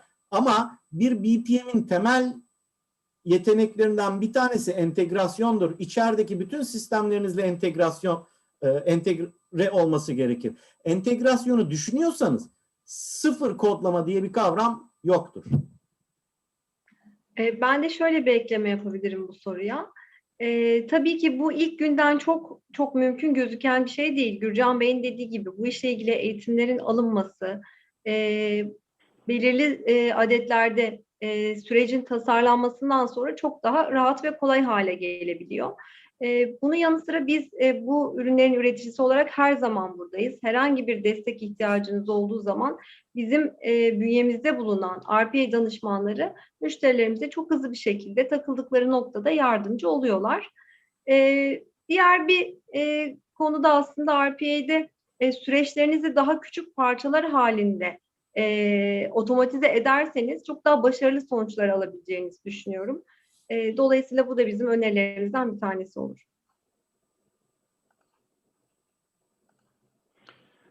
Evet, bence bu soruyu da cevapladık. Beraber kullanım hakkında da detaylı bilgiler verdik. Eğitimlerden ve RPA ile BPM'in gelecek teknolojilerinde her iki Paperwork'ün ve Robusto'nun da neler geleceği konusunda da bir küçük bilgilendirme yaptık. Aslında bayağı bir konuyu konuştuk.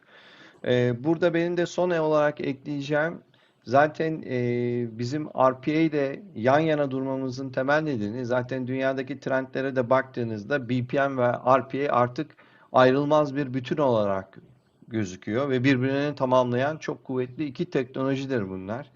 Biz de bu amaçla zaten Robusta ile güçlerimizi birleştirdik. Bizi tek firma olarak görebilirsiniz. Dolayısıyla yazılım ekipleri çok yakın çalışıyorlar. Satış ekipleri de keza aynı şekilde. Burada amacımız yaratıcı çözümler oluşturmak. Daha önce hiç düşünmediğiniz, planlamadığınız alanlarda size verimlilik kazandırmak. Her iki teknoloji hakkında da bilgi sahibi olmak isterseniz, canlı demolar görmek istiyorsanız zaten iletişim bilgilerimiz var. Bize mutlaka ulaşın. Gerekli tanıtımları size sağlarız. Evet, ben başka soru yok herhalde. Bütün soruları konuştuk diye tahmin ediyorum. Bir soru listesini tekrar kontrol edelim. Bir şeyi atlamış olmayayım diye. Evet, şu anda bütün sorulara da cevap vermiş durumdayız. Bu tür etkinliklerimiz devam edecek. Çeşitli teknoloji partnerlerimizle ki Robusto ile de bunu 4-5 ayda bir yapıyoruz. İnşallah Neslihan Hanım bundan sonrakini bir müşterimizle beraber yapacağız. BPM ve RPA'yı nasıl birlikte kullanmışlar, neler yapmışlar. Bu sefer biz konuşmayacağız, onları konuşturacağız, deneyimlerini sizle paylaşacağız. Bir sonraki webinarımızda muhtemelen 1,5-2 ay içinde olur. Orada müşterimizi davet edip hem Robusto'yu hem Paperwork ile ilgili deneyimlerini sizle paylaşacaklar. Evet, bizi dinlediğiniz için çok teşekkür ederiz. Ben webinarımızı burada kapatıyorum. Neslihan Hanım sizin söyleyeceğiniz bir şey var mı? Gürcan Bey sizin söyleyeceğiniz bir şey var mı? Katılımcı arkadaşlarımın hepsine teşekkür ediyorum. Bu eğitim konusu bizim için önemli. Etrafınızda bu konuda kariyer yapmak isteyen arkadaşlarım varsa yönlendirirseniz çok seviniriz. Çünkü bu eğitimler bu arada devamlı devam edecek. Yani evet 1,5 ay civarında süresi, her 1,5 ayda bir tekrar başlayıp devam edecek.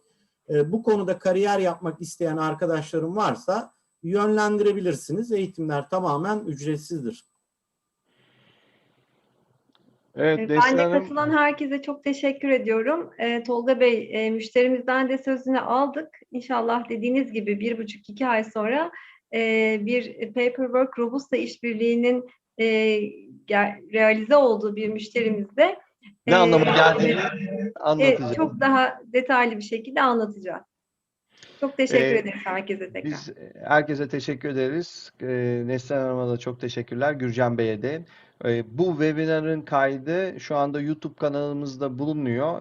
Ne zaman isterseniz oradan da seyredebilirsiniz. Zaten etkinlikten sonra size gelen e-postada da e-postanın altında da bu webinarın kaydına ulaşan link bulunacak. En kısa sürede görüşmek üzere. İyi günler.